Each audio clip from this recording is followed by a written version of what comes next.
So I found a little bird. I'm not sure, sparrow or something, but it's so cute.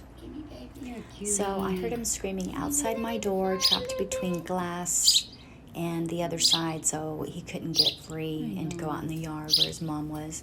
And there's cats around, and we have a busy street outside. So, look how cute he is.